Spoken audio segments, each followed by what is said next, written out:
ሰላም ጤና ይስጥልኝ ውድ በመላው ዓለም የምትገኙ የማያ ቻናል ቤተሰቦች በሙሉ እንደምን አላችሁልኝ? እኔ በጣም ደህና ነኝ። ዛሬ እንግዲህ ከ3 ዓመት ረፍት በኋላ በአዲስ ጽሁፍ ተገናኝተናል። ይሄም ደግሞ ለመጻፍ ሞራል ሆነኝ እናንተ ያሳያችሁኝ አክብሮት ነው። ገና 3 ሳምንት ሳይሞላን ወደ 700 ምናምን ፎሎወር ደርሰናል። በጣም አመሰግናችሁ ፈልጋለሁ። በተቻለኝ አቅም ደግሞ ሁሌም የምትማሩበትን ጽሁፍ ይዤ ለመምጣት ከዚህ በኋላ ቃል ገባለሁኝ። እንግዲህ እንደተለመደው ዛሬ አዲስ እውነተኛ ታሪክ የሆነ የወንጀል ምርመራ ታሪክ ነው ይዤላችሁ የመጣሁት እና እንግዲህ ይሄ ትረካ ደግሞ የመኬንዚ ጉዳይ የተሰኘ ነው። በጣም በርካታ ቁም ነገር እንደምትማሩበት በተለይ ደግሞ እዚህ ሀገር ልጅ የምታሳድጉ ሰዎች ደግሞ ቆም ብላችሁን ታስቡበት እንደሚሆን አልጠራጠርም። ትረካውን ኢንጆይ አድርጉት። እንደተለመደው ሰብስክራይብ ማድረግ፣ ኮሜንት ማድረግ እንዳይረሳ። አሁን ወደ ትረካው ወስዳችኋለሁኝ። የመኬንዚ ጉዳይ አሁን ይቀጥላል።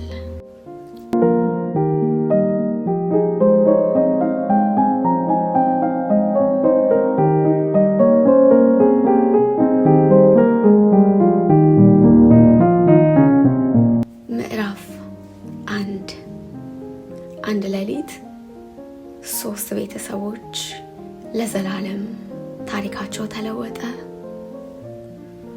አንዳንድ ታሪኮችን ስንሰማ የሚያስፈራን ወንጀሉ ብቻ አይደለም፣ ይልቁንም የሚያስፈራን አንድ ውሳኔ፣ አንዲት መንገድ፣ አንድ ጉዞ፣ አንድ ሰከንድ የብዙ ሰዎችን ህይወት ሙሉ በሙሉ ሊቀይር ስለሚችል ነው። እስኪ ያስቡት፣ ሌሊት ነው፣ ልጃችሁ ከቤት ሊወጣ ነው። በሩን ሲከፍት እማማ ብዙ አልቆይም በቶሎ መለሳለሁ ይላል። እናንተም ልክ በየቀኑ እንደምታደርጉት ተጠንቀቅ፣ መንገድህን ጠብቅ ትሉታላችሁ እንደሚነዳ ስታስቡ። እሱም ፈገግ ብሎ መኪናውን ያስነሳል። ከዛም የሞተሩ ድምጽ እየራቀ ከዓይናችሁ ይሰወራል። እናንተ ግን እንደ ሁሉ ጊዜው በጥቂት ሰዓት ይመለሳል ብላችሁ ወደ ቤታችሁ ትመለሳላችሁ። ከዚያ ድንገት ስልክ ይጮሃል። እኩለ ሌሊት፣ ማንም ወላጅ መስማት የማይፈልገው የስልክ ጥሪ። እባክዎን ወደ ሆስፒታል ይምጡ። በዚያ ቅጽበት ዓለማችሁ ይፈርሳል። ያ የመጨረሻ ሰላምታ እውነትም የመጨረሻ ሆኖ ይቀራል። ይህ በ2022 የበጋ ወራት በኦሃዮ ግዛት በ3 ቤተሰቦች ላይ የደረሰ እውነተኛ ህይወት ነው። ዶሚኒክ ሩሶ፣ ዴቪዮን ፍላጋን እና መኬንዚ ሺርላ።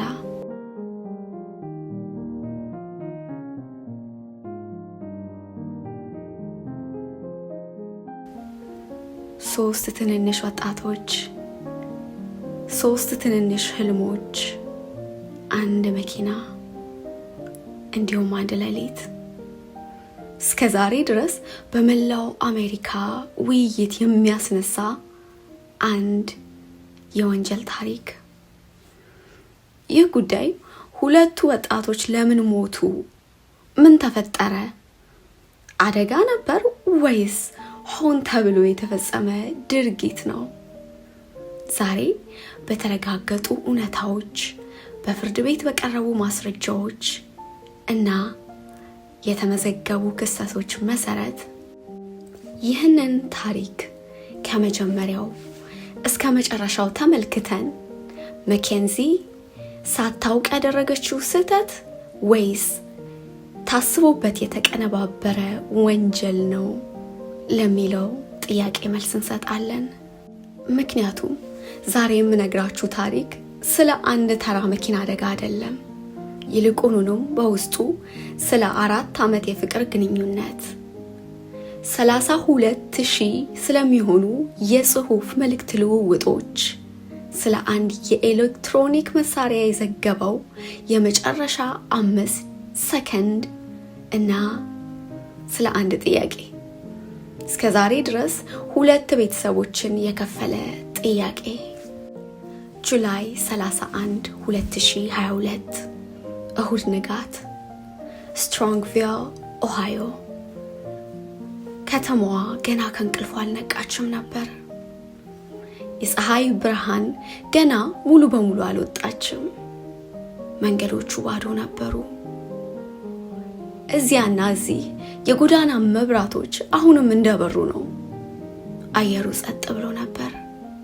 ሰዎች በቤታቸው ውስጥ በማንቀላፋት ላይ ነበሩ። ምናልባትም አንዳንዶቹ ከስራ ተመልሰው ወደ እንቅልፋቸው የሚሄዱበት፣ ሌሎች ደግሞ የእሁድ ቀናቸውን ለመጀመር ለቤተ ክርስቲያን ዝግጅት እንዲሁም ደግሞ ቀኑን በአልጋ ላይ ለማሳለፍ የሚፈልግ ሰው በቤቱ ውስጥ የሚያርፍበት ጊዜ ነበር። ነገር ግን በጠዋቱ 5:36 ላይ በዚያች ዝምታ መካከል አንድ ክስተት ተፈጠረ። ክስተት ብቻ ሳይሆን 3 ቤተሰቦችን ለዘላለም የሚቀይር አደጋ። አንድ ጥቁር ቶዮታ ካምሪ በስትሮንግቪል መንገድ ላይ በፍጥነት እየተጓዘች ነበር። ከጥቂት ሰከንዶች በኋላ መኪናዋ መንገዱን ስታወጣች፣ ከዚያም በሙሉ ኃይሉ የአንድ የንግድ ህንፃን የግድግዳ ጥግ በቀጥታ ገጨ። የግጭቱ ኃይል እጅግ ከባድ ነበረ። በመሆኑ መኪናዋ ለ2 ቦታ ተሰነጠቀች። ብረቶቿ ተጣመሙ፣ መስታወቱ ተበታተነ። የመኪናው ክፍሎች በመንገዱ ላይ ተበታተኑ። በውስጡ 3 ወጣቶች ነበሩ። የ20 ዓመቱ ዶሚኒክ ሩሶ፣ የ19 ዓመቱ ዴቪዮን ፍላጋን እንዲሁም የ17 ዓመቷ መኬንዚ ሸርላ።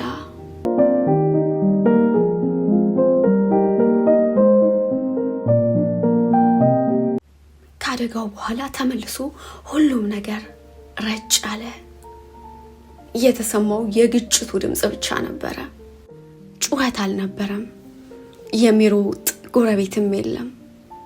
ስልክም የደወለ የለም። ያ አካባቢ በእሁድ ንጋት ፍጹም ባዶ ነበረ።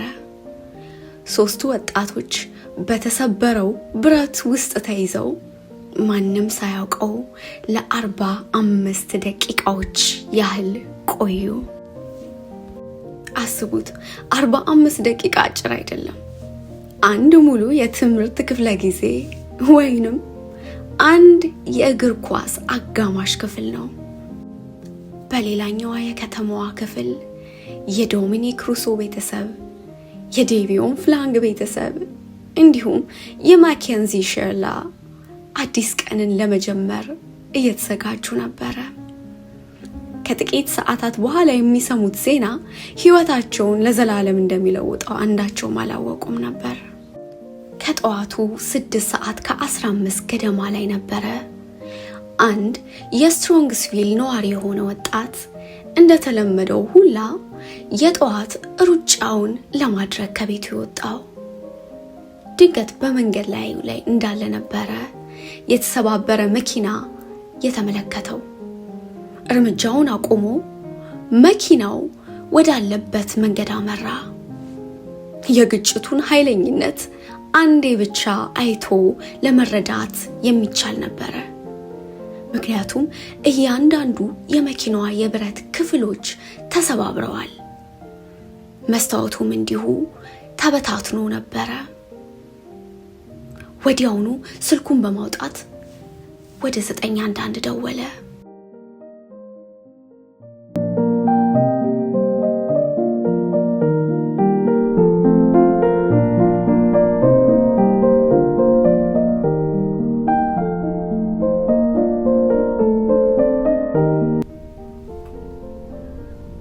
የመጀመሪያ አደጋ አዳኞች ቦታው ሲደርሱ በጸጥታ ተሞልቶ የነበረው የስትሮንግስቪል ከተማ ባንዴው በሳይረን ድምጽና በአደጋ መኪናዎች መብራት ተሞላ።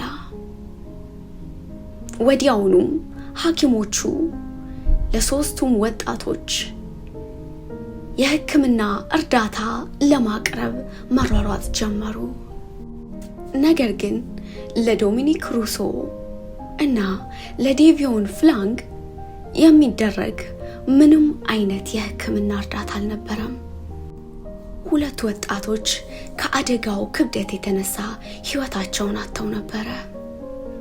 የ17 ዓመቷ መኬንዚ ሼርላ ግን በከባድ ጉዳት ነፍሷን ለማትረፍ ወደ ሆስፒታል በፍጥነት ተወሰደች። ወዲያውኑ የተለያዩ የዜና አውታሮች፣ ዩቲዩበሮች እንዲሁም ዜናን በማቀበል ላይ ያሉ ገጾች በሙሉ ይህንን ታሪክ እንደ ከባድ የመኪና አደጋ ዘገቡት። 3 ወጣቶች ላይ የደረሰ አሰቃቂ የመኪና አደጋ በሚል ነበር የተዘገበው። ምክንያቱም በዚያን ወቅት ይህ ጉዳይ እንደ ከባድ የመኪና አደጋ ነበር የታየው። ከፍተኛ ፍጥነት፣ ንጋት፣ 3 ትንንሽ ወጣቶች፣ 2 ሟሾች እንዲሁም 1 በከባድ የተጎዳች ታዳጊ። በመጀመሪያ እይታ ይህ ከሌሎቹ አሳዛኝ የትራፊክ አደጋዎች የተለየ አይመስልም ነበር። ሆኖም በቀጣዮቹ ወራት ፖሊስ ምርመራውን እያራዘመ ሄደ። በአደጋው ቦታ የተሰበሰቡ መረጃዎች፣ ከመኪናው የተገኘው ቴክኒካዊ መረጃና የደህንነት ካሜራዎች የመዘገቡት ምስሎች መርማሪዎቹን ወደ ፍጹም የተለየ አቅጣጫ እንዲያመሩ አደረጋቸው። ጉዳዩ ከተራ የመኪና አደጋ ምርመራ በላይ መሆኑ እየታየ መጣ። በዚያም የተነሳ ጉዳዩን የክሊቭላንድ ፍርድ ቤት እንዲያየው ተወሰነ። ከ1 ዓመታት በኋላም በርካታ ጊዜያትን የፈጀው ምርመራ፣ ሳምንታትን የፈጀው ችሎትና በርካታ ማስረጃዎችን አንድ ውሳኔ ላይ እንዲደርሱ አደረጋቸው። ለዛም ነበረ በመኬንዚ ጉዳይ ላይ የዛሬው ችሎት የተሰየመው። ፍርድ ቤቱ በጸጥታ ተውጦ ነበረ። የሟች ቤተሰቦች በጭንቀት ተቀምጠው ነበረ። ምክንያቱም መኬንዚ የሚያውቋት ልጅ ናት። እንዲሁም ለአንደኛው ቤተሰብ የልጃቸው ፍቅረኛ የነበረች፣ እሷም ፍቅረኛዋን በማጣት እየተሰቃየች ያለች አንድ ትንሽ ልጅ።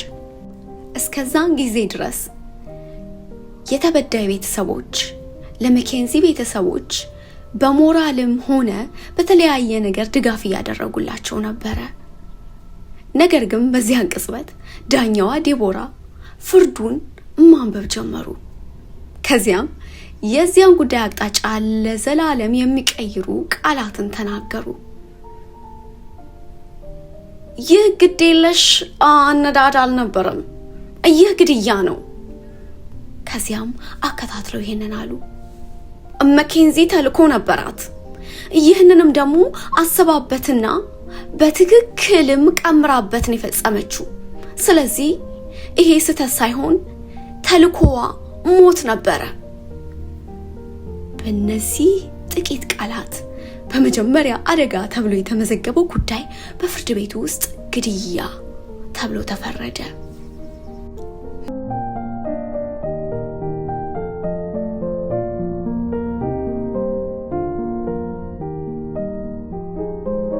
ምዕራፍ 2 3 ወጣቶችና ማን ናቸው? ስትሮንግስቪል የተባለችው ከተማ ከክሊቭላንድ በስተደቡብ ትገኛለች። ትንሽ ከተማ በመሆኗ የተነሳ አብዛኛው ወላጆች እርስ በርስ ይተዋወቃሉ። በዚህም የተነሳ ልጆቻቸውንም ወደ አንድ ትምህርት ቤት ይልካሉ። አካባቢዋ በወንጀልም ሆነ ባልተገባ ድርጊቶች የምትታወቅ ከተማ አልነበረችም። አብዛኛው ሰው ሰላማዊ ነው። እዚሁ አካባቢ ነበረ እኒህ 3 ወጣቶች የሚኖሩት። የመጀመሪያዋ ባለታሪካችን መኬንዚ በ2022 የበጋ ወራት ላይ 17 ዓመቷ ነበረ። የሁለተኛ ደረጃ ተማሪ ናት። ለወላጆቿ ደግሞ ብቸኛ ትኩረታቸው ነበረች። አንድ ህልም ነበራት። በዘመኑ ቋንቋ ኢንፍሉዌንሰር መሆን ትፈልግ ነበረ፣ ወይንም በማህበራዊ ገጽ ላይ ቪዲዮዎችን በመልቀቅ የምትዝናና ወጣት። እነዚያ የማህበራዊ ሚዲያዎቿ ላይ ታዲያ በርካታ ተከታዮችን ማፍራት ችላ ነበረ። የተለያዩ የልብስና የመጠጥ ኩባንያዎች ምርቶችን ይልኩላት ነበረ። እሷም ትገመግም ነበረ። ፎቶዎቿ በጣም ውብ ነበሩ። ፈገግታዋ ሙሉ ነው። ማንም ሰው ያንን ገጽታ አይቶ ሌላ ነገር ሊያስብ አልችልም። ግን ለዚህ ነው ሰዎች በማህበራዊ ሚዲያ የሚያሳዩት ሁሉ ጊዜ ሙሉ ታሪካቸውን እንደማይገልጹ የሚነገረው። ምክንያቱም ከዚያ ገጽ ጀርባ የተለየ ታሪክ ነበረ። መኬንዚ ላለፉት 4 ዓመታት ያህል የቆየ የፍቅር ግንኙነትም ነበራት። ይሄም ወደ ሁለተኛው ባለ ታሪካችን ዶሚኒክ ይወስደናል። ዶሚኒክ 20 ዓመቱ ነበረ። ቤተሰቡ በተለምዶ ዶም ብለው ይጠሩት ነበረ። ለእናትየው የስስት ልጇ ነበረ። ከመኬንዚ ጋር የተዋወቁት ገና በጣም ትንንሽ ልጆች ነበሩ። እሷ 13 እሱ ደግሞ 16 ዓመቱ ነበረ። ከዚያን ጊዜ ጀምሮ አብረው ነበሩ ለ4 ዓመታት። ከ2021 ጀምሮ ደግሞ ማለትም እሷ ገና 16 ዓመቷ እያለ ነበረ አብረው መኖር የጀመሩት በእርሱ ወላጆች ቤት ውስጥ። እርግጠኛ ነኝ ልክ እንደኔም ሁላ እናንተም የትኛው ቤተሰብ ነው የ16 ዓመት ልጁን ከወንድ ልጅ ጋር እንድትኖር ፈቅዶ የሚሰጠው ትሉ ይሆናል። ነገር ግን የመኬንዚ ቤተሰቦች ሁሉንም ነገር ልጃቸው ትጠይቅ እንጂ እምቢ የሚለውን ቃል ላለመጠቀም የወሰኑ የሚመስሉ ወላጆች ነበሩ። ለዚህ ነው ልጆቻችንን ገና በትንሽነታቸው አይሆንም የሚለውን ቃል ማስለመድ ያለብን። የዶሚኒክ እናት ክሪስቲን ሩሶ በፍርድ ቤት ላይ ስትናገር ስለ ልጇ አንድ ቃል ነበር ያለችው። ዶን ለኔ ሁሌም ሕፃኔ ነበረ። እንደ ማንኛውም እናት ልጇ ቁጥር አልነበረም። የመጀመሪያ እርምጃውን የተመለከተችው ሳቁንና ደስታውን ያየችው ልጇ ነው። የመጀመሪያ ቃሉን የሰማች ሲታመም ሌሊቱን በሙሉ ካልጋው አጠገብ የተቀመጠችለት የሷ ውድ ልጅ። አንድ እናት ልጇ ምንም ያህል ቢያድግ በልቧ ውስጥ ሁሉ ጊዜ ትንሹ ልጇ ነው። ዶሚኒክ ወንድምና እህትም ነበሩት። ለነሱ እሱ ታላቅ ወንድማቸው ነበረ፣ ጠባቂ መከታቸው። ዶሚኒክ የልቤ የሚለው የቅርብ ጓደኛ ነበረው። ይኸው 3ኛው ባለታሪካችን ዴቪዮን ነበረ። ገና የ19 ዓመት ወጣት ነበረ። የሶስቱ ደግሞ የጋራ ጓደኛ ነው። ዴቪዮን በአሳዳጊ ወላጆች ያደገ ልጅ ነበረ። ይህም ማለት ከትክክለኛና ከእናትና አባቱ ጋር አልነበረም የሚኖረው። አባቱ ስካት፣ እናቱ ደግሞ ጄሚ ይሰኙ ነበረ። ልክ እንደሱ ከሌላ ቤተሰብ የመጡ እህቶችም ነበሩት። የማደጎ እናቱ ጄሚ ስለ ዴቪዮን ፍርድ ቤት ውስጥ ስትናገር ዴቪዮን ውድ ነበረ፣ አስደናቂ ነፍስ ነበረው፣ ወርቅ የሚመስል ልብ ነበረው በማለት ነበር የገለጸችው። ዴቪዮን ህልመኛ ነበር። ሲያድግ የፀጉር ቆራጭ መሆን ይመኝ ነበረ። የሚያገባበትን ቀን፣ የሚወልዳቸውን ልጆች፣ የሚሰራውን ስራ ሳይቀር ያውቀው ነበረ። ሁሉም ገና ወደፊቶች ነበሩ። ሰው የነገን እቅድ ያወጣል። የሚሆነው ግን ህይወት እንደፈቀደችው ነው። እዚህ ላይ አንድ ነገር ላስታውሳችሁ እወዳለሁ። በዚህ ታሪክ በጣም በተደጋጋሚ የሚነገረው ስም መኬንዚ ነው። ፊቷ በተለያዩ የዜና አውታሮች ላይ ወጡ። ስሟን በዓለም ዙሪያ ላይ ተዘገበ። ዘጋቢ ፊልምም ተሰራላት። ነገር ግን ይሄ የእሷ ታሪክ አይደለም። ይልቁንም የዶሚኒክ ሩሶና የዴቪዮን ፍላንግ ነው። የእነሱ ስም እንዲጠፋ አንፈቅድም። 4 ዓመት በቁጥር ሲታይ ትንሽ ሊመስል ይችላል። ነገር ግን ከ13 እስከ 17 ዓመት ያለው ዕድሜ ያስቡት። ይህ ሰው አንድ ወጣት ማንነቱን የሚያገኝበት፣ ጓደኞቹን የሚመርጥበት፣ ፍቅርን ለመጀመሪያ ጊዜ የሚማርበት ዘመን ነው። በእነዚያ 4 ዓመታት በመኬንዚ ሽላና በዶሚኒክ ሩሶ መካከል ያለውም ግንኙነት ቀስ በቀስ ተለወጠ። ካደጋውም በኋላ የስትሮንግስቪል ፖሊስ ምርመራውን በአንድ የአደጋ ቦታ ላይ ብቻ አላቆመውም ነበር። ተሽከርካሪውን መረመረ፣ ስልኮች ፈተሸ፣ የማህበራዊ ሚዲያ መረጃዎችንም ሰበሰበ። ከዚያም መልእክት ከመልእክት፣ ውይይት ከውይይት ሁለት ወጣቶች ለዓመታት የኖሩበትን ግንኙነት መልሰው ማገናኘት ጀመሩ። መጨረሻ ላይ ከ32,000 በላይ የሚሆኑ የጽሑፍ ልውውጥ መልእክቶችን አግኝተው ነበረ።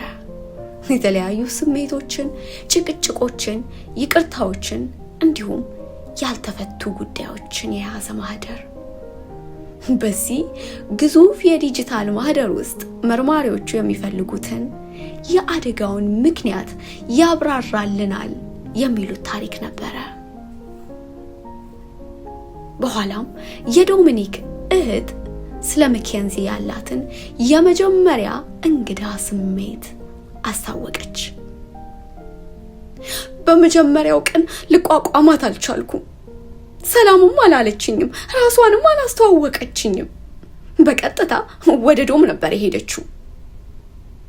ከዚያም በኋላ ያስተዋለችውን አንድ ነገር ደጋግማ ጠቀሰች። ከጎኗ ልትለይም አትፈልግም ነበረ። ከሩቅ ለሚመለከተው ይህ ቅርበት እንደ ጥልቅ ፍቅር ሊታይ ይችላል። ነገር ግን የዶሚኒክ ቤተሰቦች ይህንን ያብራሩበት መንገድ የተለየ ነበረ። በእነሱ አመለካከት ይህ ፍቅር ሳይሆን ቀስ በቀስ የሚታይ ከሌሎች ማግለልና መቆጣጠርን የመፈለግ ባህሪ ነበረ፣ ወይንም በእንግሊዘኛው ኦብሰሽን የምንለው ጤናማ ያልሆነ የመቆጣጠር ባህሪ።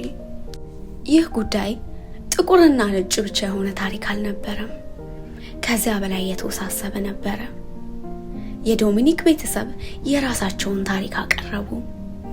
የመኬንዚ ወገንም የራሳቸውን ማስረጃና አቋም አቀረቡ።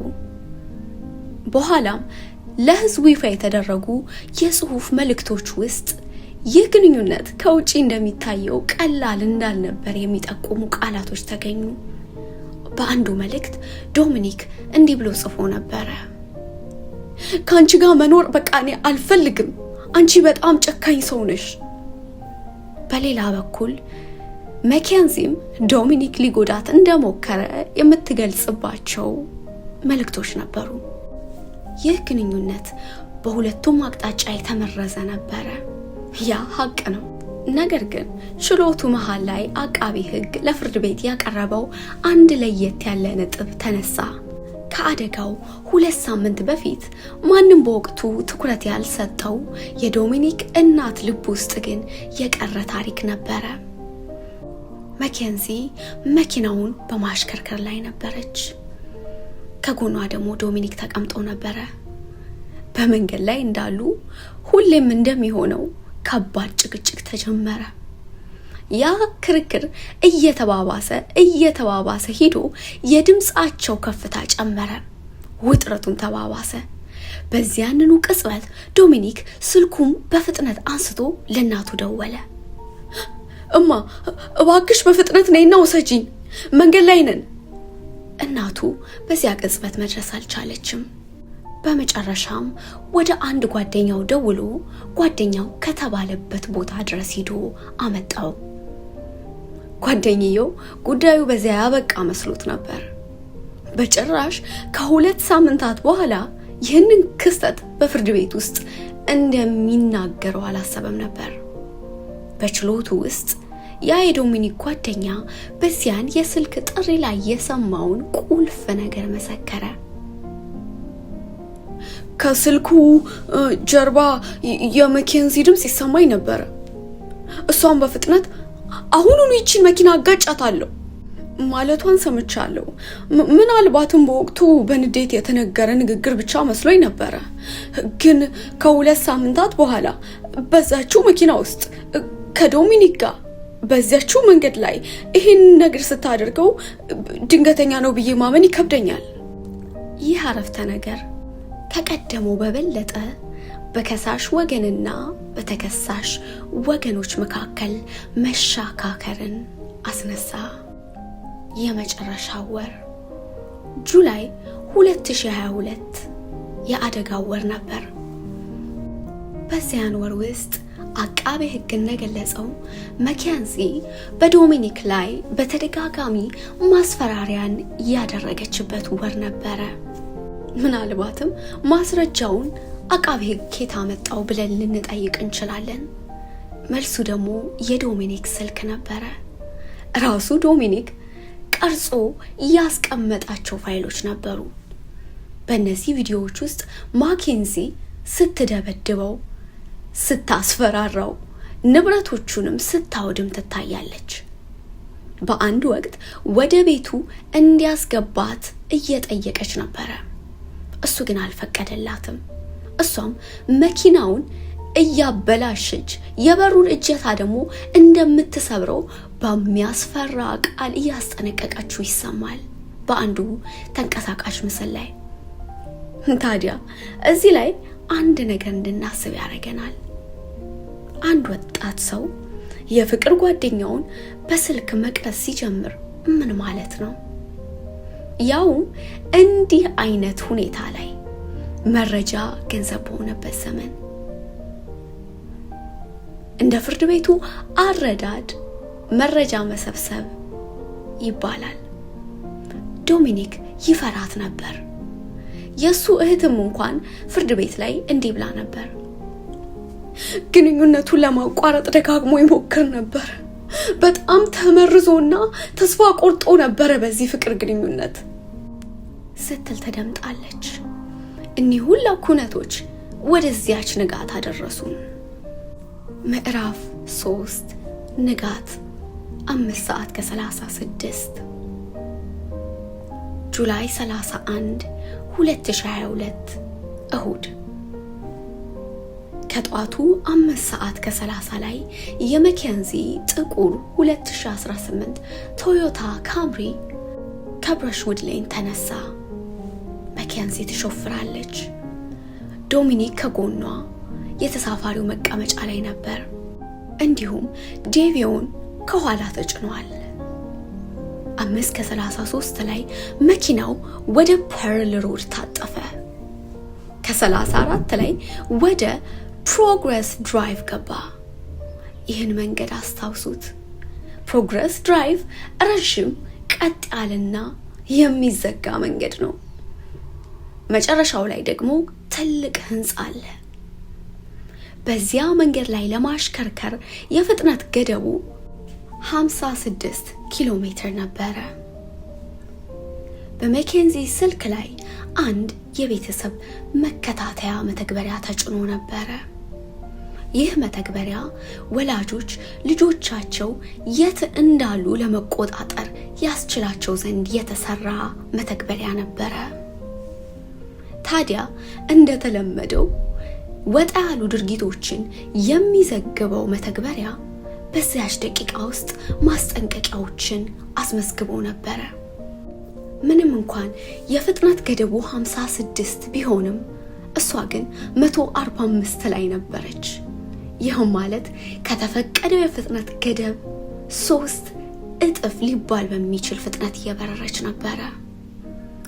5:36 ላይ መኪናው ከመንገዱ ቀኝ በኩል ወጣ፣ ሳሩን አቋረጠ፣ የተለያዩ ድራይቮችን መገናኛዎችን አለፈ። ከዛ ፕሊዶኮ የተባለውን ድርጅት ምልክቱን መጥቶ ቀጥታ የህንፃውን የግድግዳ ጥግ ገጨ። ግጭቱ ምን ያህል ኃይለኛ እንደነበር ለመረዳት አንድ ነገር ብቻ ማወቅ ይበቃል። መኪናው ለሁለት ተከፈለ። ሁሉም የአየር ከረጢቶች ፈነዱ። የህንፃው ጥግ የተሳፋሪውን በኩል በቀጥታ መታ። ይህም ማለት ዶሚኒክ የተቀመጠበት በኩል ነበረ። እሁድ ንጋት በመሆኑ የተነሳ የኢንዱስትሪው ሰራተኞች የሚያርፉበት ቀን ስለሆነ አካባቢው ባዶ እንዲሆን ተገዶ ነበረ። በዚያም የተነሳ ከ45 ደቂቃዎች ያህል ማንም ሰው ያ ጉዳት ወይም አደጋ መድረሱን አላስተዋለም ነበረ። የስትሮንግስቪል ፖሊስና የእሳት አደጋ ሰራተኞችም እንደደረሱ ያዩትን ነገር ልምድ ያላቸውን ሰዎች እንኳን የሚያስደነግጥ እንደሆነ ጠቀሱ። አንዳንድ ፖሊሶች ከአደጋው በኋላ ሲናገሩ በሙያ ዘመናቸው ካዩት ሁሉ አደጋ እጅግ የከፋ እንደሆነ ገለጹ። ሶስቱም ራሳቸውን ስተው ነበር። ሶስቱም መተንፈስ አቁመው ነበረ። በብረት ውስጥ ተይዘው ነበረ። ዴቪዮን ምንም እንኳን ከኋላ ተቀምጦ የነበረ ቢሆንም ግጭቱ ግን ወደፊት ወርውሮት ነበረ። አዳኞቹ ሲደርሱ ዴቪዮን በዶሚኒክ ላይ ወድቆ ነበር የተገኘው። ከዛም ዶሚኒክ ሩሶና ዴቪዮን ፍላንግን በቦታው ላይ ሞተዋል ተብለው ተመዘገቡ። መኬንዚ በህይወት ነበረች። ስለዚህም በሄሊኮፕተር ወደ ክሊቭላንድ ሜትሮይዝ ሆስፒታል ተወሰደች። እግሮቿና እጆቿ ክፉኛ ተጎድተው ነበረ። እጅግ በጣም ብዙ ቀዶ ጥገና ተደረገላት። ግን አዳኞቹ ከመኪናው ሲያወጣት ያስተዋሉት አንድ ነገር ነበረ። በዚያ ቅጽበት ማንም ትርጉም ያልሰጠው ነገር፣ እግሯ አሁንም በአክስለሬተሩ ወይንም በፍጥነት መጨመሪያው ላይ ተጭኖ ነበር። ምዕራፍ 4 የመጨረሻው የበጋ ምሽት። ወደ ጁላይ 30 2022 እንመለስ። ቅዳሜ ማታ ፀሐይዋ ጠልቃለች። ይህ ማለት ከአደጋው በፊት የነበረችው የምሽት ቀን ናት። የበጋው ሙቀት ቀስ በቀስ ወደ ምሽት ቅዝቃዜ የተቀየረ ነው። በአንድ ቤት የምረቃ ድግስ ተዘጋጅቷል።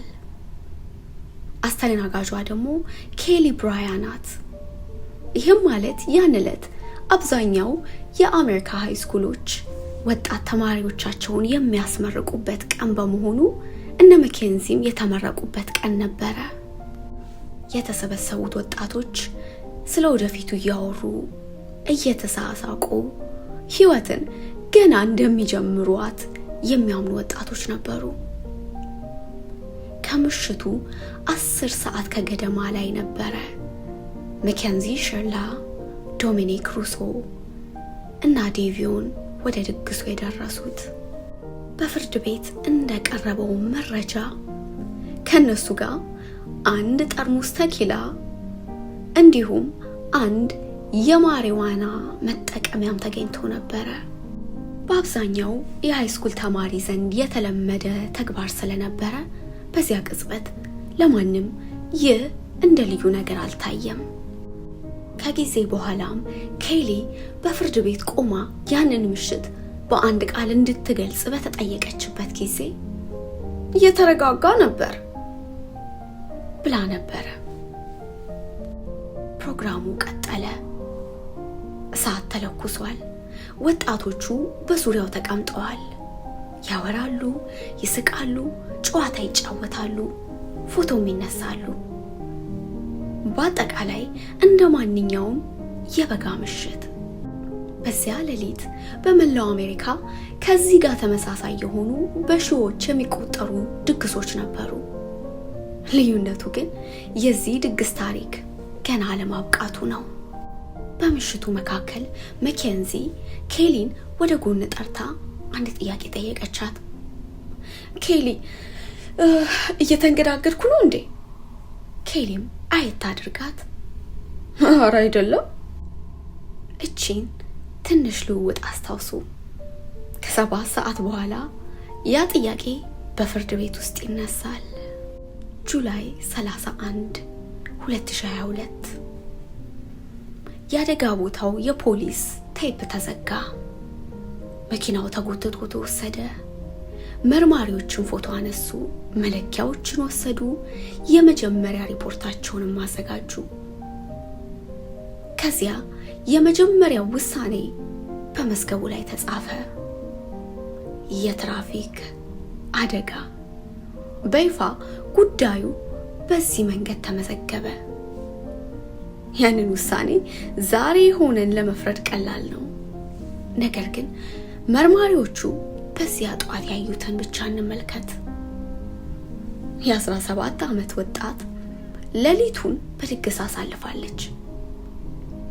ንጋት ላይ መኪና እየነዳች ነበረ። በሰውነቷ ውስጥ ደግሞ የማሪዋና ምልክት ተገኝቷል።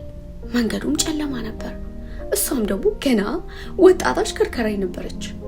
በዚያ ላይ ራሷ ከባድ ጉዳት ደርሶባት ነበረ። እጆቿ ተሰብረዋል፣ እግሮቿ ተጎድተዋል። እንዲሁም በሄሊኮፕተር ወደ ሆስፒታል ተወስዳለች። ብዙ ቀዶ ጥገናዎችም ሕክምናዎችም ተደርገውላት ነበረ። ስለዚህም እሷ ተጎጂ ብቻ ነበረች። እንዲህ አይነት አደጋዎች በየዓመቱ በአሜሪካ ውስጥ ይከሰታሉ። ፍጥነት፣ ድካም፣ የጉዞ ሌሊት፣ የመንዳት ልምድ ማነስ ብዙ ጊዜ ሲደመሩ አሳዛኝ ውጤትን ያስከትላሉ። ከመጀመሪያው እይታ ይህ ጉዳይም ከነዚያ በተለየ መልኩ አልታየም። ጥያቄዎቹም እዚያው ላይ ቆሙ። ቀናት አለፉ፣ ከዚያም ሳምንታት። የዴቪዮን ቤተሰብ ልጃቸውን ለመጨረሻ ጊዜ ሸኙት። የዶሚኒክ ቤተሰብ ልጃቸውን ቀበሩ። በስትሮንግስቪል ሐዘኑ ከቤት ወደ ቤት ተዛመተ። ትንሽ ማህበረሰብ ነበረና ብዙዎቹ እርስ በርስ ይተዋወቃሉ። ሁለት ወጣቶች በአንድ ሌሊት መጥፋታቸው ከተማዋን በሙሉ አሳዝኖ ነበረ። በዚያን ጊዜ መኬንዚ ሼርላ በሆስፒታል አልጋ ላይ ነበረች። ከቁስሏም ማገገም ጀምራ ነበረ። ነገር ግን ይህ የተዘጋ መዝገብ ብዙም ሳይቆይ እንደሚከፈት ማንም አልገመተም። የዚህ ታሪክ ውስብስብነት እንደቀጠለ ነው። ከአደጋው 1 ሳምንት እንኳን በቅጡ ባልሞላበት ወቅት መኬንዚ በዶሚኒክ የመታሰቢያ ገጾች ላይ መልእክቶችን መጻፍ ጀመረች። በአሜሪካ አንድ ሰው ሲሞት ቤተሰቦቹ የሚወዱትን ሰው ለማስታወስ የመስመር ላይ ገጽ ይከፍታሉ። ጓደኞች ፎቶውን ይለጥፋሉ፣ አብረው ያሳለፏቸውን ጊዜያቶች ይጽፋሉ፣ ለቤተሰቡም የመጽናኛ ቃላትን ይተዋሉ። መኬንዚ ወደዚህ ገጽ ገባች። ይታያችሁ ገና የሆስፒታል አልጋ ላይ ሆና ከ10 በላይ መልእክቶችን ጻፈች። ከዶሚኒክ ጋር በጉዞ ላይ በመዝናኛ ቦታዎች ፊታቸው በፈገግታ ተሞልቶ የተነሷቸውን ፎቶዎች ለጠፈች። አንተ የህይወቴ ፍቅር ነህ ብላ ጻፈችበት። በአንዱ ልጥፍ ላይ በአንድ የመዝናኛ ፓርክ አብረው የተነሱትን ፎቶ አስቀመጠች። ከፎቶ ስር የተጻፉት ቃላት የፍቅር ጓደኛዋን በድንገት ያጣች ወጣት ልጅ ሐዘን ይመስሉ ነበር። እናፍቅሃለሁ። አሁንም በማንኛውም ሰከንድ በሩን ከፍተህ የምትገባ ይመስለኛል። ሳቅህን፣ ፈገግታህን እናፍቃለሁ። በመቀጠልም ይህ ሊደርስብህ የማይገባህ ሰው አንተ ነበርክ። እንዲህ ያለውን ውብ ህይወት ትተኸው አለፍክ።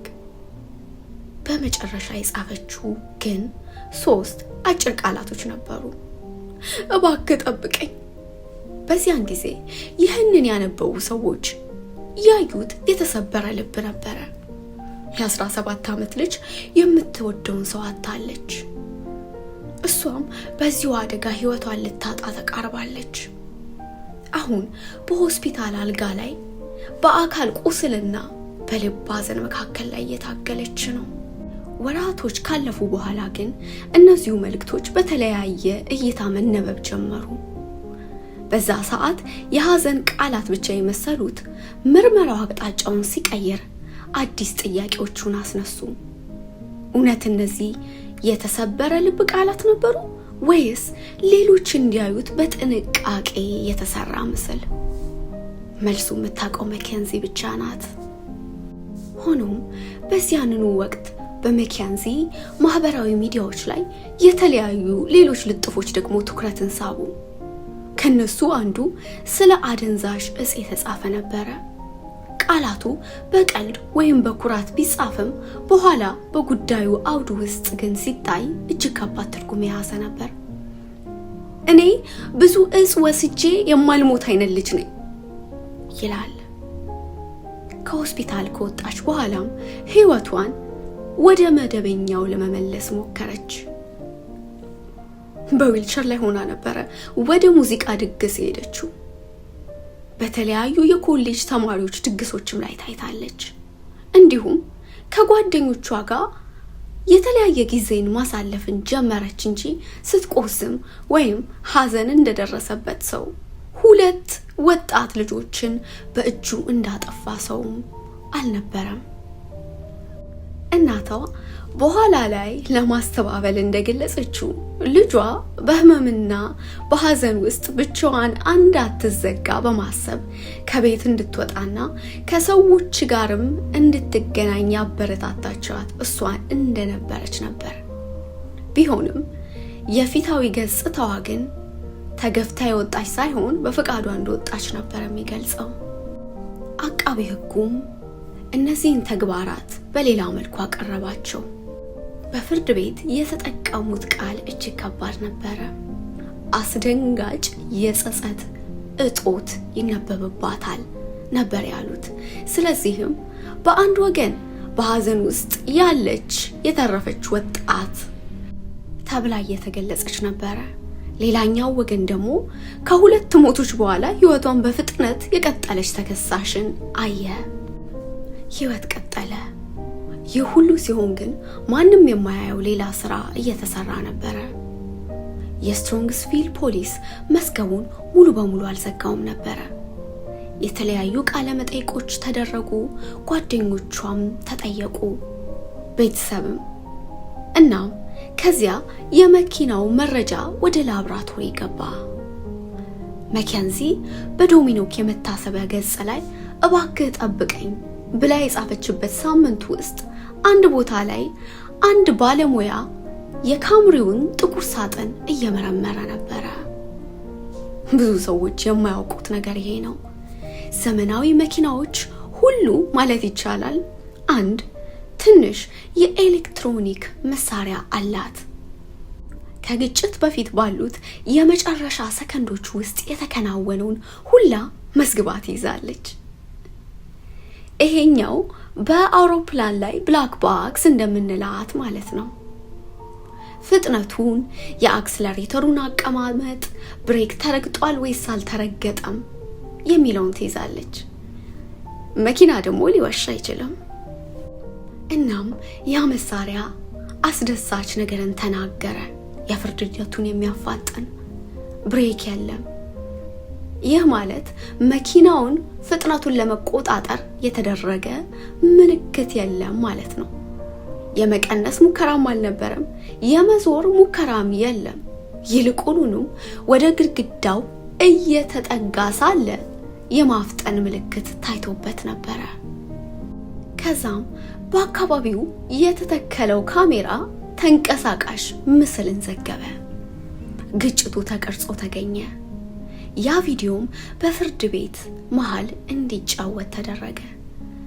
መኪናው በጎዳናው ላይ ሲነጉድ ሳይቀንስ ፍጥነቱ ሲጨምርና በኃይል ድምጽ ወደ ህንጻው ሲጋጭ ይታያል። በዚያ ሰዓት ነበረ መርማሪዎቹ በፍጥነት ወደ ዶሚኒክ ስልክ የገቡት። በዚያ ሂደት ላይ ነበረ ዶሚኒክ ቀርጾ ያስቀመጣቸው ቪዲዮዎችም የተገኙት። እናም ከ2 ሳምንት በፊት ያ ጓደኛ ከስልክ ጀርባ የሰማው አረፍተ ነገር አሁኑኑ ይቺ መኪና አጋጫታለሁ። በዚያ ቅጽበት ጥያቄው ተለውጦ ምን ተፈጠረ መሆኑ ቀርቶ ለምን አልጠረጠርንም ሆነ። ኖቬምበር 4 2022 ካደጋው 3 ወር ተኩል በኋላ በዚያን ቀን ማኬንዚ ሸላ በህይወቷ የተለመደ ክፍል የሆነውን ነገር እያደረገች ነበር። ከፊዚዮቴራፒ ወደ ቤቷ እየተመለሰች በአደጋው የተጎዱ እግሮቿ ገና ሙሉ በሙሉ አላገገሙም። በየሳምንቱ ወደ ሕክምና ክትትል ትሄድ ነበር። በየቀኑም እንደገና መራመድንና ሰውነቷን መቆጣጠርንም ተማር ነበር። ወደ ቤቷ ስትደርስ ግን ፖሊስ እየጠበቃት ነበር። የዚያ ቅጽበት ሁሉ በፖሊስ የሰውነት ካሜራ ተቀርጾ ተገኝቷል። አንድ መርማሪ ወደ ተቀመጠችበት መኪና ተጠጋ፣ በሩን ከፈተና በተረጋጋ ድምፅ እንዲህ አላት፣ ሰላም ማኬንዚ፣ ከመኪናው መውጣት ትችያለሽ? ከዚያም ራሱን አስተዋወቀ። አደጋውን ሲመረምር የነበረው ሰው እኔ ነኝ። ከ3 ወር በፊት እንደ አሳዛኝ የትራፊክ አደጋ የዘገብነውን ጉዳይ ወደ ከባድ ግድያ ወንጀል ቀይረነዋል። ስለዚህም ዛሬ ይዝሻለሁ። 2 ጊዜ 2 ክሶች፣ አንዱ ለዶሚኒክ ሩሶ፣ ሌላኛው ለዴቪዮን ፍላጋን አላት። ማኬንዚ በመደናገጥ ማልቀስ ጀመረች። እያንዳንዱ እንቅስቃሴ የተቀረጸ መሆኑ ግን ለፍርድ ሂደቱ እንዲሁም ለታዛቢው ወገን ሚዛናዊ አስተያየትን እንዲሰጥ ምክንያት ሆነ። ምክንያቱም በዚያ ቪዲዮ ውስጥ ብዙ ሰዎችን ያስቆጣና ከፍተኛ ክርክር ያስነሳ አንድ አጭር ቅጽበት ነበረ። እያለቀሰች ስትናገር የተሰማው የመጀመሪያ ጭንቀት ስለ ዶሚኒክ ወይም ስለ ዴቪዮን አልነበረም። ይልቁኑንም ስለለበሰችው ጌጣጌጥ እንዳይጎዳ እየተጨነቀች ነበረ። ለአንዳንዶች ይህ የድንጋጤና የፍርሃት ውጤት ነበረ። ሰው ህይወቱ በአንድ ቅጽበት ሲገለባበጥ የሚናገረውን ሁሉ አይመርጥም። ለሌሎች ግን የአጭር ንግግር ስለ ባህሪዋ ብዙ የሚናገር መስሎ ታያቸው። በዚያን ጊዜ ነበረ የማኬንዚ ቤተሰብ የደነገጠው። አሁን ከፊት ለፊታቸው የቆመው ፖሊስ ያመኑት ታሪክ እውነት አይደለም እያላቸው ነበረ። ከዚያን ቀን ጀምሮ በኦሃዮ የፖሊስ መዝገብ ላይ ለ3 ወራት የቆየው አንድ ቃል ጥያቄ ውስጥ ገባ። አደጋ። በምትኩ ፖሊስና አቃቢ ህግ ከዚያ በኋላ የሚጠቀሙት ቃል ፈጽሞ የተለየ ነበር። ግድያ የሚል የተዘጋው የአደጋ ፋይል አሁን በወንጀል መዝገብ እንደገና ተከፈተ። ምዕራፍ 5 የፍርድ ቤት ውሎ። ችሎቱ ከመጀመሩ በፊት የማኬንዚ የህግ ቡድን የጉዳዩን አቅጣጫ ሊቀይር የሚችል አንድ ውሳኔ መረጠ። በአሜሪካ የወንጀል ፍትህ ስርዓት ውስጥ ተከሳሹ ጉዳዩ በዳኞች ቡድን እንዲታይለት የመጠየቅ መብት አለው። ይህም ማለት ከአንድ በላይ ዳኛ እንዲያየው ማለት ነው። ከማህበረሰቡ የተመረጡ ተራ ዜጎች ችሎቱን ይከታተላሉ፣ ምስክሮችን ያዳምጣሉ፣ ማስረጃዎቹን ይመረምራሉ። በመጨረሻም ተከሳሹ ጥፋተኛ መሆኑን ወይም አለመሆኑን ይወስናሉ። ይህ የጁሪ ስርዓት ይባላል። ማኬንዚ ግን ይህንን መብቷን መጠቀም አልፈለገችም። ይልቁኑ ጉዳዩ በዳኞች ቡድን ፊት ከሚቀርብ ይልቅ ማስረጃዎቹን አንዲት ዳኛ ብቻ ሰምታ ውሳኔ እንድትሰጥ መረጠች። ይህ በህግ ቋንቋ ቤንች ትራያል ተብሎ ይጠራል። ማኬንዚም በ4 ቀናት የቆየው ችሎት ወቅት ራሷን ወክላ ምስክርነትንም አልሰጠችም። ይህንን ምርጫ ለምን እንደወሰነች የህግ ቡድኑ ሙሉ በሙሉም ባይገልጽም እንኳን ህዝቡ ግን መገንበት አላቃተውም ነበር። ምክንያቱም በችሎቱ ውስጥ የሚታዩ የአደጋ ምስሎች፣ የሚነበቡ የግል መልእክቶች እንዲሁም የሚሰሙ የቤተሰብ ምስክርነቶች ነበሩ። እንዲህ ያለ ጉዳይ በህግ ብቻ አይሰማም፣ ከልብም ይደመጣል። ሞት ያለበት ስለሆነ ምናልባት መከላከያው አንዲት ዳኛ ብቻዋን የጉዳዩን ስሜት ክብደት ከህጋዊ ማስረጃው ለይታ ለመመልከት ትችላለች ብሎ ተስፋ አድርገው ነበር። ለዛም ነው የመኬንዚን ዕጣ የሚወስኑት 12 ዜጎች ከሚሆኑ ይልቅ አንዲት ዳኛን ማጭበርበር ቀላል ነው ብሎ ያሰቡት። ስለዚህም ዳኛዋ ናንሲ ማርጋሬት ሩሶ በችሎቱ ላይ ተሰየመች። ችሎቱም ኦገስት 7 2023 የመጀመሪያ ችሎቱን ተሰየመ። ለ4 ቀናት ያህል ቆየ።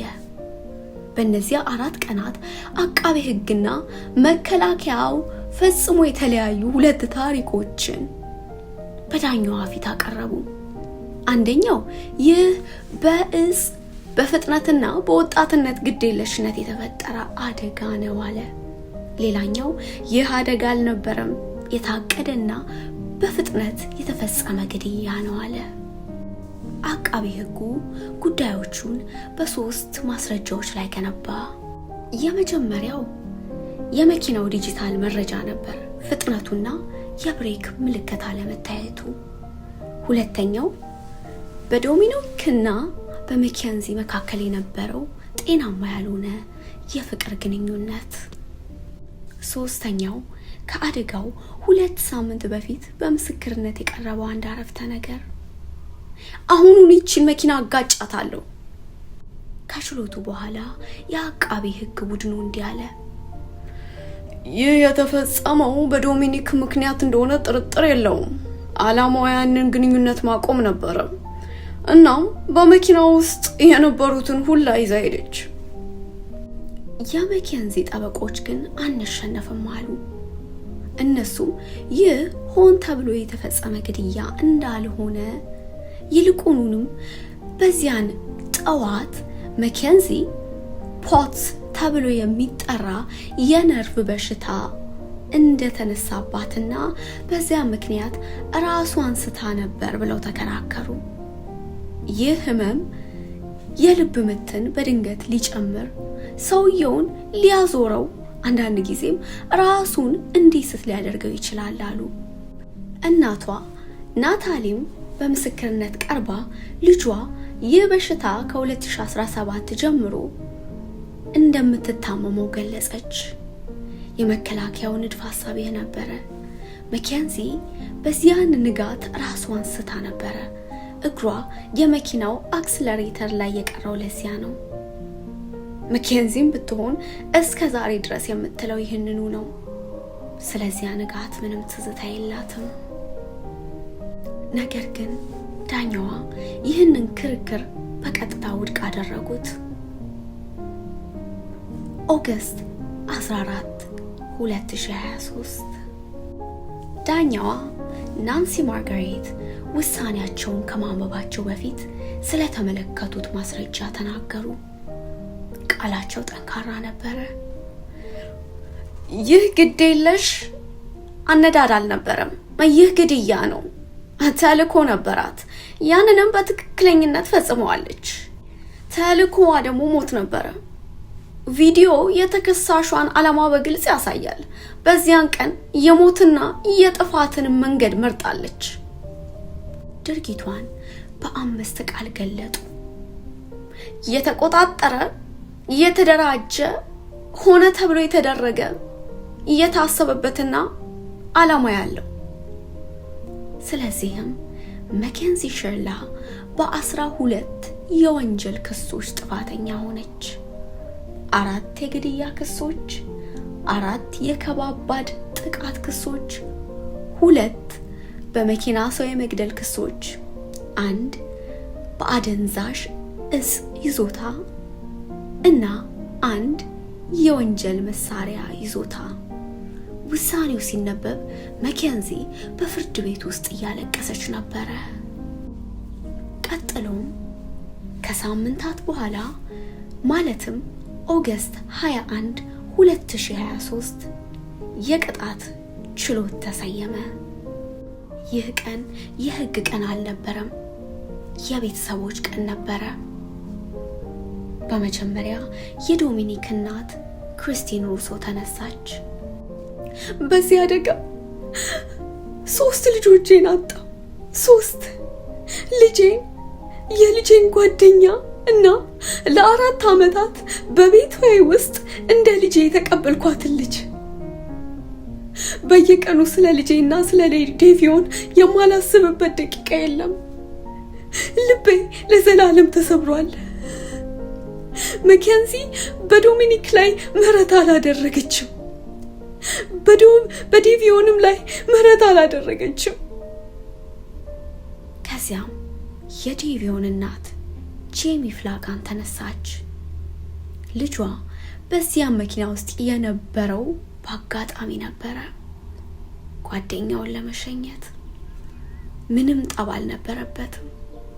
ከጉዳዩም ጋር ምንም ግንኙነት አልነበረውም። በምርመራ ወቅትና በዜና ጊዜ ዴቪዮን ብዙ ጊዜ ሌላኛው ተሳፋሪ ተብሎ ተጠቅሶ ነበር። እናቱ ግን ያንን አልተቀበለችም። እያለቀሰች እንዲህ አለች፣ ልጄ ከጭነት እጅግ በላይ ነው፣ ነበረም፣ ሁሌም ይሆናል።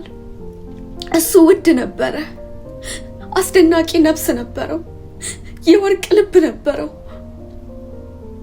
ይሄ የበርካታውን ጥቁር አሜሪካውያንን ልብ ሰበረ። ዴቪዮን ጥቁር ነበረ።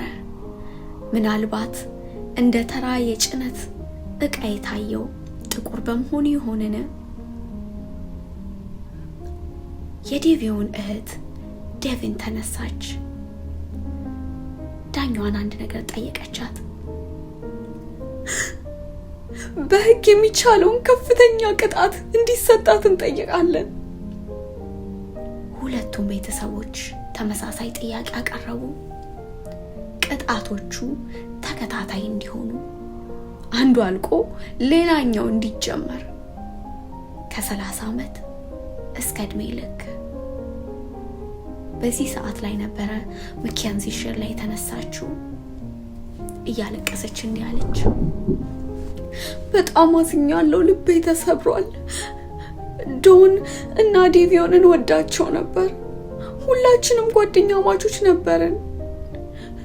ዶም የሁሉ ነገር ነበረ። የዶሚኒክን እና የዴቪዮን ቤተሰቦችን በጣም አሳዝኛለሁ። አንድ ቀን ይህንን ሆነ ብዬ እንዳላደረግኩት እንደምትረዱ ተስፋ አደርጋለሁ። ምን እንደተፈጠረ ማስታወስ ብችል ብዬ እመኛለሁ። የዴቪዮን እህት ዳቪን በኋላ ስለዚህ ይቅርታ ተጠይቃ የሰጠችው ምላስ፣ በህይወቴ የሰማሁት እጅግ የከፋ ይቅርታ ነበር። ሰው እውነተኛ ሲሆንና ሲያስመስል አውቃለሁ። ይሄ ደግሞ እውነተኛ አልነበረም። ዳኛ ማርጋሬት ሩሶ ተናገሩ። በዚህ ክፍል ውስጥ ያለውን ህመም እጅግ ከባዱን ቅጣት እንድጥል እንደሚፈልግ ተረድቻለሁ። ግን ተከታታይ ቅጣት አልጥልም። 2 የዕድሜ ልክ እስራት በአንድ ጊዜ የሚፈጸም ከ15 ዓመት በኋላ የይቅርታ ብቁነት አላት። ለምን? ዳኛዋ ራሳቸው መልስ ሰጡ። መኬንዚ በ15 ዓመት ውስጥ ከዚህ ትወጣለች ብዬ አላምንም። ይህም ማለትም የይቅርታ ኮሚቴው በ2037 እንኳን ቢያየው እንደማይለቃት እርግጠኛ ነበሩ ማለት ነው። መኬንዚ ሽርላ ወደ ኦሃዮ የሴቶች ማረሚያ ቤት ተወሰደች። ከኮሎምበስ አቅራቢያ በምትገኘው ማሪስቪል የይቅርታ ብቁነት ዘመኗ ተመዘገበ። ኦክቶበር 29 2037 ምዕራፍ 5 የህግ ትግል። የፍርድ ችሎቱ ግን በዚህ አላበቃም። በሴፕቴምበር 2023 የመኬንዚ ጠበቃዎች ይግባኝ ያቀረቡ። የሶስተኛው አውራጃ ይግባኝ ፍርድ ቤት ውሳኔውን አጸና። በተጨማሪ አቤቱታ ቀረበ፣ ግን በአንድ ቀን ስለዘገየ ውድቅ ሆነ። በድጋሚ በ2026 የኦሃዮ ጠቅላይ ፍርድ ቤት የመጨረሻውን ይግባኝ እንዳልተቀበለ ድጋሚ አስታወቀ። በህግ በኩል ይህ ጉዳይ ተዘግቷል። የመኬንዚ እናት ናታሊ ሺርላ እና አባቷ ስቲቭ ግን ጉዳዩን አልዘጉትም። በተለያዩ ቦታዎች ላይ በመቅረብ ቃለ መጠይቅን ሰጡ። በዘጋሚ ፊልም ውስጥም ተሳተፉ። ልጃችን ንጹህ ናት እያሉ ቀጠሉ። ይልቁኑንም ስቲቭ ሺርላ ወይም አባቷ በአንድ ቃለ መጠይቅ ላይ እንዲህ አለ። ሆን ብላ እንዳደረገችው የሚያሳይ አንድ መረጃ አሳዩኝ። አንድ መረጃ ካለ ተገቢው ቦታ ላይ ናት። እናቷ ደግሞ ትዝታ በሌላት ቅዠት ውስጥ የታሰረች ነው የምትመስለኝ ስትል ተናገረች። ከዚያም ኔትፍሊክስ ዘ ክራሽ የተሰኘ ዘጋቢ ፊልም አወጣ። ጉዳዩ በአንድ ጀንበር ዓለም አቀፍ ሆነ። በሚሊዮን የሚቆጠሩ ሰዎች ተመለከቱት፣ ግን ብዙ ተመልካቾች ተቹት። ፊልሙ ለመኬንዚና ለቤተሰቧ ንጹህ ነን የሚሉበትን መድረክ ሰጥቷቸዋል ተባለ። የጥፋተኝነቷን ጉዳይ የሚያሳዩት ነገሮች በሙሉ አልታዩም ነበረ። ከሁሉም በላይ ግን ህዝቡን ያስቆጣው አንድ ነገር ነበረ። ወላጆቿ በሰጡት ቃለ መጠይቅ ውስጥ ሁሉ የሟቾቹን ወጣቶች ስም አንድ ጊዜ እንኳን አልጠሩም። አንድ ጊዜ። ከዚያም የስትሮንግስቪል ፖሊስ ከእስር ቤት የተቀዱ የስልክ ውይይቶችን ለህዝብ ይፋ ወጣ። በእነዚህ ውይይቶቹም ውስጥ ማኬንዚ ስለ ችሎቱ ምስክርነት ስትናገር ትሰማለች። ስለ ተለያዩ ንብረቶቿ ስትጨነቅ፣ እንዲሁም በአንድ ውይይት ውስጥ ራሷን በአንድ ቃል ገለጸች። ሶስተኛዋ ተጎጂ። ነገር ግን በዚያ መኪና ውስጥ ተጎጂዎች ነበሩ።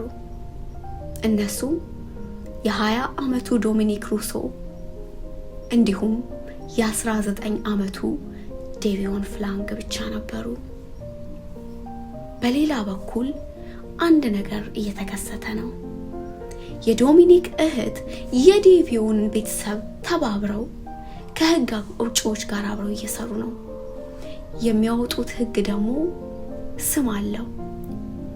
ዶም and Devion's law, victims before influencers።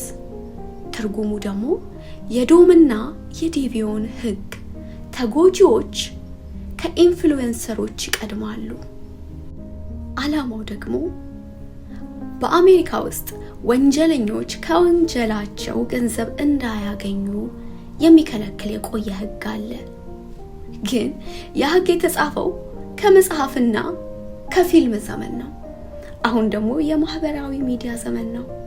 ተከታዮች፣ ልገሳዎች፣ ስፖንሰርሺፖች እንዲሁም የሚከፈልባቸው ቃለ መጠይቆች አሉ። ስለዚህም የትኛውም ተጎጂ ቤተሰብ የሚወደውን ሰው የገደለው ሰው ያንን ወንጀል ወደ ትኩረትና ወደ ገቢ ሲቀይረው ማየት የለበትም። ምክንያቱም ሁለት ቤተሰቦች ልጆቻቸውን አጡ። ሊበቀሉ ይችሉ ነበር፣ ሊጠፉም ይችሉ ነበር። እነሱ ግን ሀዘናቸውን ወደ ህግ ለመቀየር መረጡ። ወደፊት ሌላ ቤተሰብ በዛ እንዳያልፍ። በዚህ ታሪክ ውስጥ አሸናፊ የለም። ማኬንዚ ሺርላ ዛሬ በማረሚያ ቤት ውስጥ ናት። ወላጆቿ አሁንም ንጹህ ናት ብለው ያምናሉ። ምናልባትም እስከ መጨረሻ ያምናሉ። እና ምናልባት እውነት እየተናገረች ነው ብለውም ይሆናል። ስለዚህም ለነሱ ይህ አሳዛኝ ነገር ነው። ግን አንድ እውነት አለ፣ ማንም የማይለውጠው። ዶሚኒክ ሩሶ ወደ ቤቱ አልተመለሰም። ዴቪዮን ፍላጋን ጥቁር በመሆኑ ምክንያት የሱ ደም ከሌላው እንዳነሰ ተደርጎ በተደጋጋሚ ሲወራ ሰምተናል። ሁለቱም እናቶች ልጆቻቸውን ዳግመኛ አያገኟቸውም። እናም ስለዚህ ጉዳይ ስናወራ አንድ ነገር እንድናስታውስ እፈልጋለሁ። የዴቪዮን እናት በፍርድ ቤት ውስጥ የተናገረችው ቃል ልጇ በዚያ መኪና ውስጥ ስለነበረ ብቻ ሌላኛው ተሳፋሪ ተብሎ ሲጠራ ልጄ ከጭነት እጅግ በላይ ነው። የመጨረሻ መልእክቴ ለወላጆች ልጆቻችሁን ዛሬ ቅፏቸው፣ አነጋግሯቸው። የፍቅር ግንኙነታቸው ውስጥ ማስፈራሪያና መቆጣጠር ሲታይ ችላ አትበሉ። ይሄ ወጣቶች ተራ ጭቅጭቅ አይደለም። ለወጣቶች አንድ ሰው ከጎን ሲሆን ደህንነት ካልተሰማ ያ ፍቅር አይደለም። ቁጣ ጊዜያዊ ነው፣ ውሳኔ ግን ዘላለማዊ ሊሆን ይችላል። ጁላይ 31 2022 ንጋት ላይ በዚያ ከተማ ውስጥ የገቡት 3 ወጣቶች ያ ጉዞ የመጨረሻቸው እንደሚሆን አላወቁም ነበር። 2 ግን አልተመለሱም። የመኬንዚ ሽርላ ጉዳይ ይሄን ይመስል ነበረ። እንግዲህ ውድ አድማጮቼ የዛሬው ታሪካችን ይሄንን ይመስል ነበረ። እንግዲህ በዚህ ታሪክ በጣም በርካታ ቁም ነገር አግኝታችሁበታል ብዬ አስባለሁኝ። እንዲሁም በእኛ ማህበረሰብ ያልተለመደው ይሄ ጥሩ ንግግር ከልጆች ጋር ማድረግ ስለሱ ተምራችኋል ብዬ አስባለሁኝ።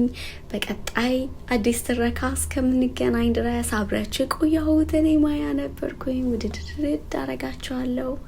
ሌላ ጊዜ አያችኋለሁ። ቻው።